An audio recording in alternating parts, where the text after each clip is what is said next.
Pause if necessary, but please take a moment to read the following. Hello and welcome to the first video of a series where I'm going to be looking at building a valve tracer. For this video I'm going to be using the RadioElec valve tracer board and adding some additional components to produce the tool that we want. To begin with, we need to look at what a valve tracer is and what it might be used for.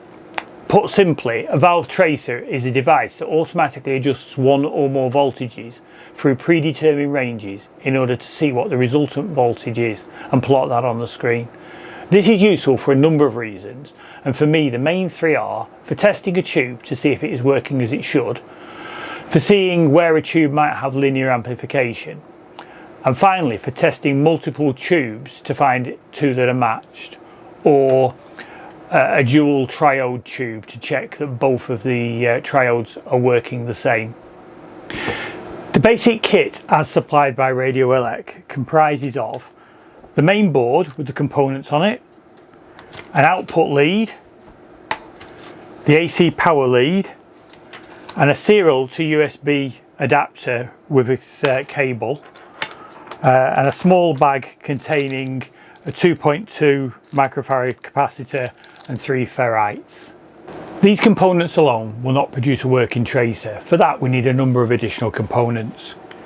First of all, the tracer board itself requires 24 to 32 volts of AC, and for that I'm going to use this 28 volt transformer.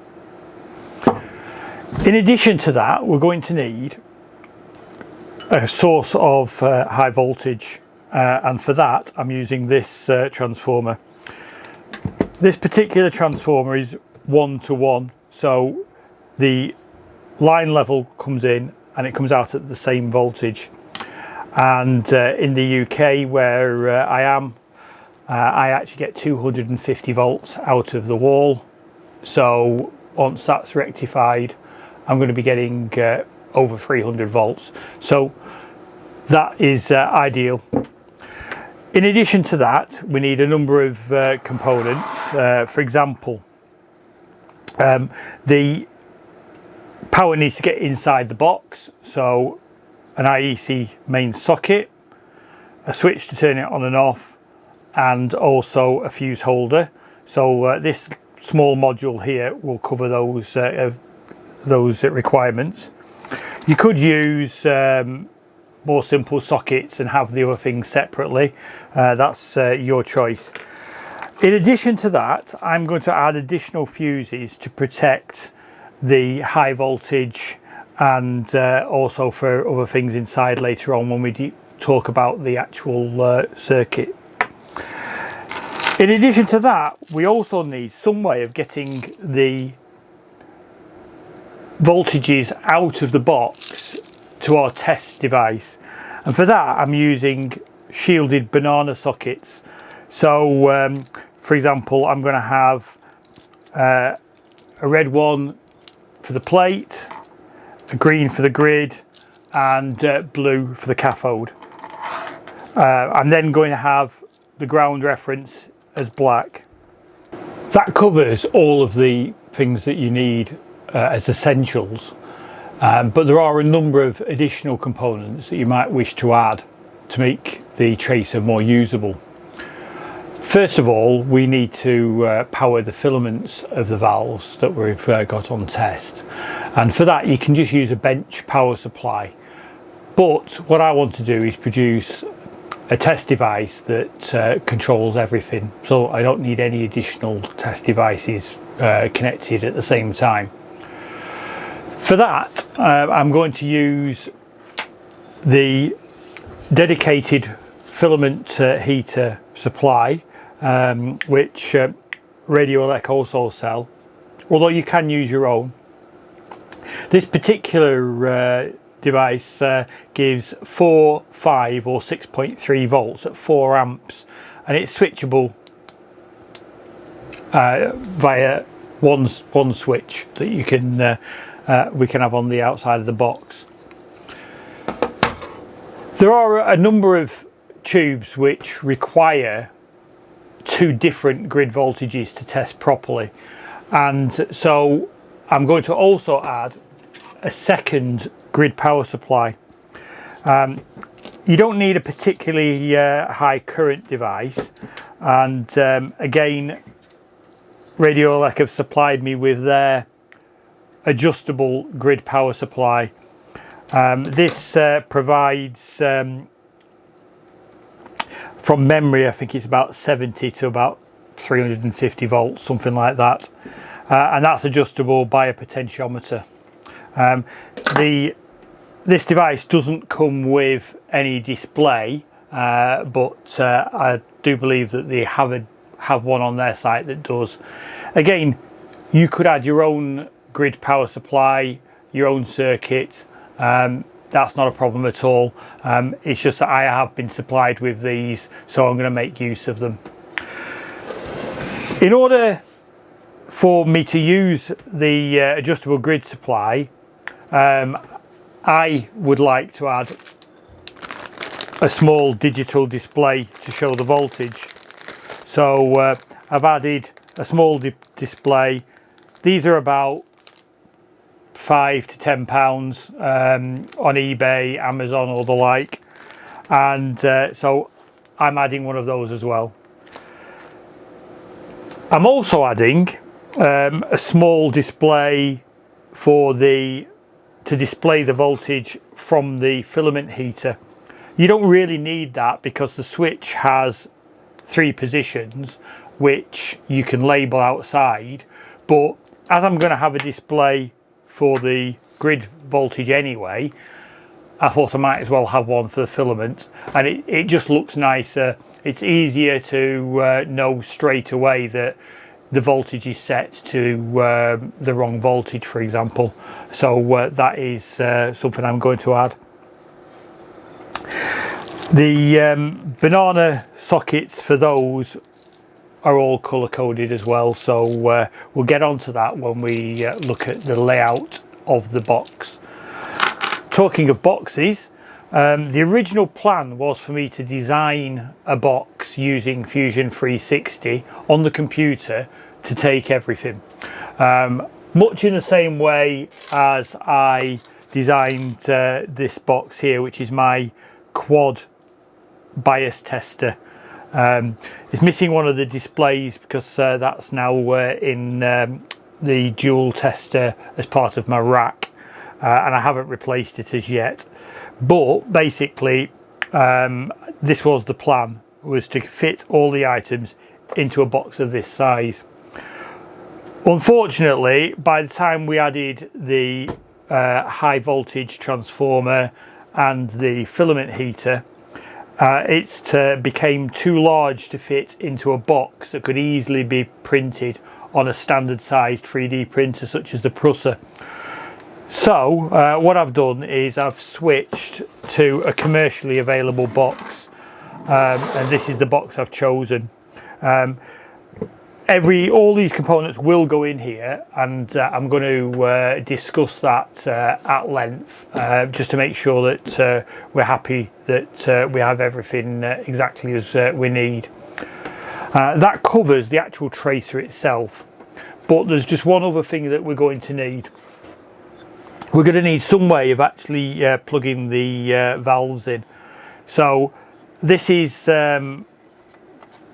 will be a separate project, and this is basically a box which has a nonal and an octal tube socket, and sockets around, one for each leg, and basically your jump lead will go. So if, for instance, it's the grid, you just have a lead going from there to the relevant pin on the tube socket, and that's how you connect it all up. That way you can test any valve at all.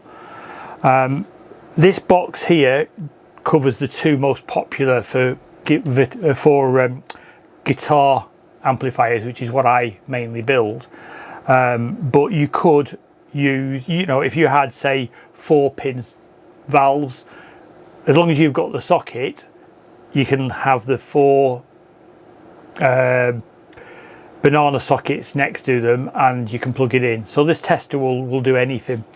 One thing I will do though is I'm going to do a separate video where we design this box, but as well as the nonnull and octal, I'm going to have a nonnull but with the pins 1 to 3 and 6, 7 and 8 on a switch, and that way you can connect up the filament heater and then plate, grid and cathode, and by switching the switch you can switch between the two different triodes. That way it makes it much easier to do a test to see if something like a 12AX7 is giving the same output for both of the two triodes on the one valve. So you're going to have, there'll be 3 sockets and the switch, and we'll do that as a separate video after this series. Okay, and now we've discussed the components that are going to be required for the tracer, I'm going to very roughly mock up what is going to go where on the box. Now I'm going to have the power coming in via the module that supplies the IEC socket, a fuse holder and the switch. So that will just go on the removable plastic back part. So that's going to go there, and I'm going to have fuse holders for the additional fuses for the filament and the additional grid.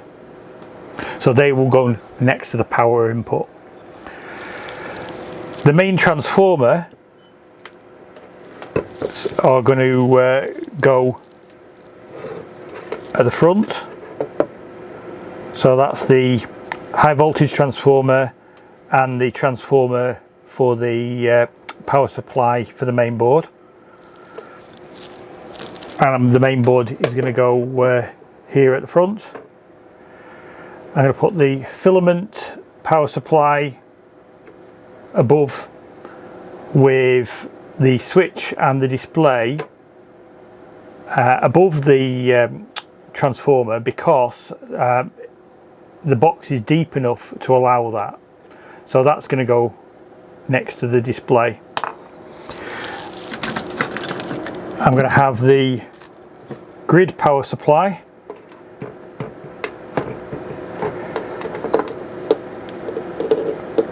in line with the filament power supply, with the display next to it. So when you look at the box, you'll have a switch for the voltage for the filament and the potentiometer for the voltage for the grid, and they'll be in line. The socket for the USB obviously is going to be here at this side, and there's room for that to get past the filament supply. And the output from the board, which is for the cathode, the grid and the anode, will come out of this right here. And I haven't decided yet whether or not to have all the sockets on top or on the side. I may well have them on the side, which will make connecting them to separate boxes easier, in which case I'll rotate this and then these will come out. So what I'm going to need then is all the grounds will be connected together, and then I'm going to have the 3 outputs from these wires on the front as well, the positive for the filament and the positive for the grid. They can all be on the front, laid out in groups. So there'll be the 4 for the main board, a gap, and then 2 for the filament, and then a gap and 2 for the grid. And I'll put an indicator on there for the power as well, although that's probably unnecessary, bearing in mind the 2 DC voltage displays will be lit up. So I probably won't bother with a power light. So yeah, it all nicely fits in this box, and the next step will be wiring it all up. Following making the previous recordings, I've now moved to the layout. I'm using DIY LC to show you the layout. It's a little messy, but this is just basically to demonstrate the wiring rather than to actually show you how it'll be finally. And at least this way you can see where every single wire goes. There's a number of changes from the original wiring that I showed you in the previous section. The first one is that the grid power supply, this is the grid transformer, the circuit board, the potentiometer to change the grid voltage, and if you look from here, the negative side of the output goes up and it now goes to the cathode rather than its own ground. The reason for this is that if it goes to its own ground, you'll be measuring this as well when you're trying to make the measurements, so that's the correct location for the ground in this case. The positive side of it goes through a fuse to the output, and in total we have 6 fuses. So we have a separate fuse for the grid power supply primary, another one going to the main high voltage transformer, which again the positive side of goes through a fuse before reaching the board, another fuse for the 28 volts for the main circuit board, and finally a last fuse for the filament transformer. The IEC main socket I'm going to be using has a fuse and a switch on it, so I will actually have one less fuse holder, so I will have 5 additional ones, and or I'll just use one for the main and from there take it out to all the other 4. I haven't decided yet. Now there is an addition of this section here. There are a number of options when using the tracer. You can have a mode where instead of sending the data to the computer, it actually outputs to an oscilloscope set in XY mode. As the functionality is there, we may as well add it, and it only requires the addition of 2 switches, which is just normal. One's a 2-position switch, the other one's just a 1-position switch. So basically we have just a normal switch for the mode. If that's switched off, it goes to the computer. If it's switched on, it goes to the scope. And then we have a 2-position switch, which is the high and low output. If it's over a certain power, so if it's over 32 milliamps, then we take the reading from one leg, and if it's under that, we take the reading from another leg on this particular IC here on the main board. And as such, I've got both of those outputs going to a switch, with the center going off to one side of this, which is a BNC plug, and the other side of it goes to the plate. So this output here will be the BNC output, which will just go straight to a scope in ×1 XY mode, and you'll be able to see the display on an oscilloscope instead. So for the cost of a BNC socket and a couple of switches, I think it's well worth having that. Finally, there are 2 extra additions here. One's the test switch and one's an LED. This test switch and LED just assists with making sure that it's connected properly and it's communicating.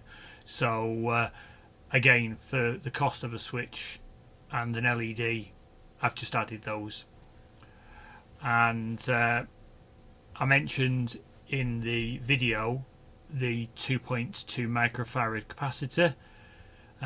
That's non-polarized, and it just goes across the secondaries for the high voltage transformer, which you can see here. The ferrites go as close to the sockets as possible. So what we're going to do is we're going to fit the ferrites in the socket box. So the ferrites aren't actually shown on here at all.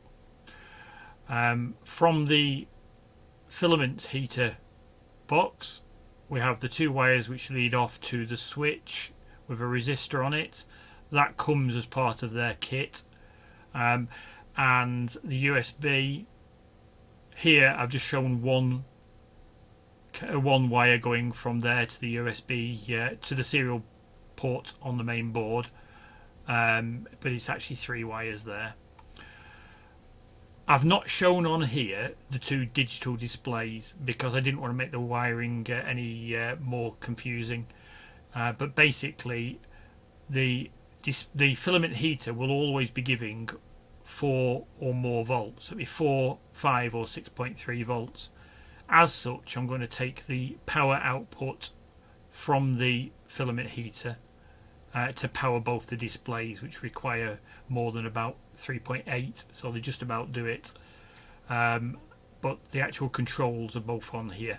So in reality, this is the full wiring diagram for what I'm going to be building, except for the gauges, but that's mentioned up here. And finally, on an IEC socket we have a 3rd pin which is for the earth connection. If we were to be using a metal box, that must go to the metal box. We're using a plastic box, so that is not relevant. Earlier on in the video I said that we were going to have the valve sockets in their own box with banana sockets for connection. This I'm showing you at the moment is my rack box, and we'll be designing a case which gives you the same as this plate here. So basically we have pins 1 to 9 as banana sockets. There'll be shielded banana sockets in the one that we build, and a nonel and an octal socket for the valves. So pin 1 of the octal will be connected to pin 1 of the nonel and banana plug 1. The same with 2, 3, 4 up to 9, and on 9 it will just go to the nonel. The ferrites will be in will be within this box as well. So on here we've also got another nonel socket and a switch. This switch is a 3-position switch, so in the center position the only things connected to the nonel are the filament heater. So in the center position that will allow the nonel based valve to heat up, and this will be wired for 12AX7s and other dual triode valves that use the same pin out. So pins 4, 5 and 9 are for the filament, so they're permanently wired, and then we have pins 1, 2 and 3 and 6, 7 and 8. 1, 2 and 3 are for one triode and 6, 7, 8 are for the other triode, and in the down position the K, G and P will go to the triode B, so they'll go to pins 7, 8 and 9, 6, 7 and 8, and in the A position they'll go to 1, 2 and 3. That way you can plug a 12AX7 in, flick it to triode A and test the valve, and then by just moving the switch down to the B position you can retest exactly the same valve without having to change any connections, and it just makes it a lot simpler and a lot easier when you're trying to find valves where you want the 2 triodes to be round about the same. So that covers that, and we'll probably look at that in either the second or third video. So if you can make sure you click the subscribe and preferably the like, it just helps with the algorithm so that more people will see the video, and the more people that do see them, the more chance I have of getting things like the tracer from manufacturers, so that I can demonstrate them and show you how to build them in my videos. Thanks a lot.